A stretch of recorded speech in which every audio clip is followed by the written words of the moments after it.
Asansol rail স্টেশনের হকারেরা সর্বদা শিরোনামে ছিল এবং বারবার হকারদের অভিযোগ যে রেল প্রশাসন আমাদের হকারদের রেলওয়েতে হকারি করতে দেয় না। এর জন্য তৃণমূলের নেতৃত্বে অবিরাম আন্দোলন ছিল, তাদের অধিকারের লড়াই একটানা তৃণমূলের হাতে ছিল। পতনের পরও তারা লড়াই চালিয়ে যাচ্ছিল, কিন্তু এখন দৃশ্য ভিন্ন। বৃহস্পতিবার আসানসোল থেকে 150 জন রেল হকার তৃণমূল ছেড়ে বিজেপির পতাকা হাতে নিয়েছেন। আসানসোল পৌরসভার প্রাক্তন বিজেপি নেতা জিতেন্দ্র তিওয়ারি জানিয়েছেন, প্রধানমন্ত্রী নরেন্দ্র মোদীর কাজের জন্য তিনি আজ বিজেপিতে যোগ দিয়েছেন।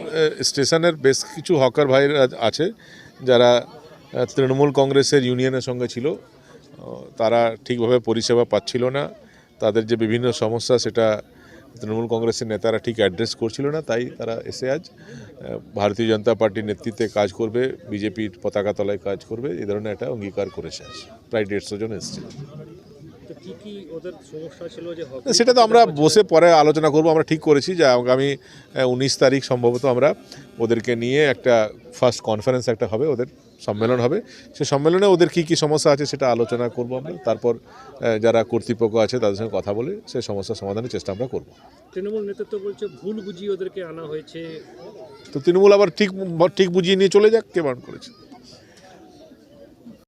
তৃণমূল ছেড়ে বিজেপিতে যোগ দেওয়ার বিষয়ে শ্রমিক নেতা রাজু আলুওয়ালিয়া বলেন, বহু বছর ধরে তৃণমূলের ব্যানারে শ্রমিক সংগঠনগুলো এখানে কাজ করছে, কিন্তু রেল প্রশাসনের দ্বারা বারবার হয়রানি করা হয়েছে।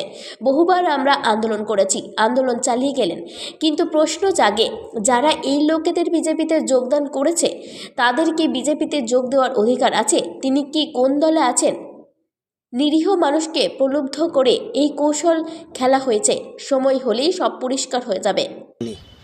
আমাদের শ্রমিক নেতা মলয় ঘটক, আমাদের শ্রমিক নেতা অভিজিৎ ঘটক এবং আমার নেতৃত্বে সবথেকে বেশি আরপিএফের সমর্থনে, মানে আরপিএফের বিরুদ্ধে, আরপিএফের বিরুদ্ধে আমরা সবথেকে বেশি হকারের সমর্থনে কিন্তু আমরা আন্দোলন করেছি। আপনি দেখেছেন, আপনাদের মিডিয়াও কিন্তু দেখিয়েছে প্রত্যেকবার। অনেকগুলো মিথ্যা মামলা হকারদের বিরুদ্ধে ডেলি করতো আরপিএফ। আমার নামে মিথ্যা মামলা করেছিল, আমিও কিন্তু রেল স্টেশনে গিয়েছিলাম, আমার নামে মিথ্যা মামলা করেছিল। তো ব্যাপারটা হচ্ছে আরপিএফ বিজেপির নেতাদের ইশারায় চলছিল। কেন্দ্রের সরকার, বিজেপি যে সরকার আছে কেন্দ্রে, ওরা কিন্তু যতগুলো রেলওয়ে স্টেশন আছে, আসানসোল যে রেলওয়ে স্টেশন যত স্টল আছে, মানে ওরা সব পুঁজিপতিদের হাতে কিন্তু দিয়ে দিয়েছে। আর অনেক দিন ধরে আমরা আরপিএফ সঙ্গে ব্যাটাক করেছিলাম। আরপিএফ একটা কথা বললো, আমাদের উপর থেকে রেল মন্ত্রণালয় থেকে আদেশ আছে যে কোনো হকারকে আমরা এখানে হকারি করতে দেব না ইলিগালভাবে। তারা দোকান নিয়ে নিক। তো আমরা বলেছিলাম 5 লাখ 10 লাখ টাকা দিয়ে হকার কোথা থেকে দোকান নেবে? তাদের ক্ষমতা নেই, আপনি লাইসেন্স দিন। ওরা তো দীর্ঘদিন হকারি করে আসছে। বলছে আমাদের উপর থেকে আদেশ আছে, আমরা কিন্তু ইলিগালভাবে হকারি করতে দেবো না। যারা দোকান কিনেছে 10 লাখ 12 লাখ টাকা করে পুঁজিপতি, এখানে যারা দোকান চালাচ্ছে তাদের কিন্তু ক্ষতি হচ্ছে। তো আমরা তার জন্য তো আমরা দায়ী নেই। ডিআরএম অফিস ঘেরাও করেছিলাম অনেকবার, আসানসোল রেলওয়ে স্টেশন আরপিএফ ঘেরাও করেছি অনেকবার। আমরা কিন্তু রাস্তাতে বসেও আন্দোলন করেছি। যে বিজেপির নেতারা হকারদের উপর জুলুম করাতো, কেন্দ্র সরকারের আদেশ দেখিয়ে আরপিএফ যে জুলুম করতো, আজকে ওই বিজেপি একজন নেতা বিজেপি ঝান্ডা ধরিয়ে হকারকে গুমরাহ করে, মিসগাইড করে, তাদের সঙ্গে প্রতারণা করে তাদেরকে ঝান্ডা থামাচ্ছে যে তুমি বিজেপিতে চলে আসো। এটা একটা শুধু ভাঁওতাবাজি। এটা আমাদের যারা গরিব হকার আছে, রেলওয়ে হকার আছে, তাদের সঙ্গে প্রতারণা।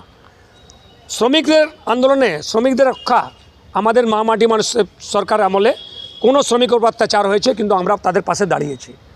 যে নেতা আজকে ওনাকে জয়েন করাচ্ছে, উনি কে, ওনার পদ কী আছে, উনি কোন দায়িত্বতে আছেন? ব্যাপারটা হচ্ছে বিজেপির বিরুদ্ধেই উনি কীভাবে স্টেপ নিচ্ছেন। তো ব্যাপারটা হচ্ছে যে পুরোপুরিভাবে কেন্দ্রের এটা আদেশ বলছে, আরপিএফ যা বলেছে বারবার, কি কাউকে হকারি করতে দেওয়া যাবে না।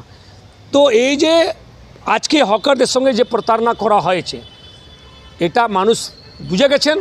এটা রাজনীতিক একটা চক্রান্ত। সামনেই লোকসভা নির্বাচন আছে, মানুষকে ভুল পথে পরিচালিত করার জন্য এইসব নাটকবাজি হচ্ছে।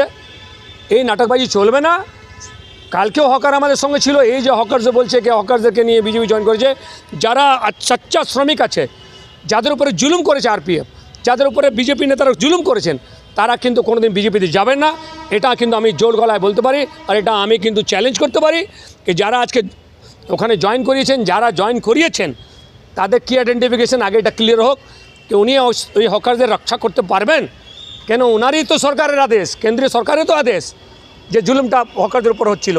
এইভাবে গরিব লোকের সঙ্গে পেটে লাথি মারা যে চক্রান্ত, এটা কিন্তু বন্ধ করতে হবে। তার বিরুদ্ধে কিন্তু আমরাও রাস্তায় নামবো, এটা আমরা ঠিক করে নিয়েছি। আসানসোল থেকে সঞ্জয় যাদবের রিপোর্ট, 99 নিউজ বাংলা।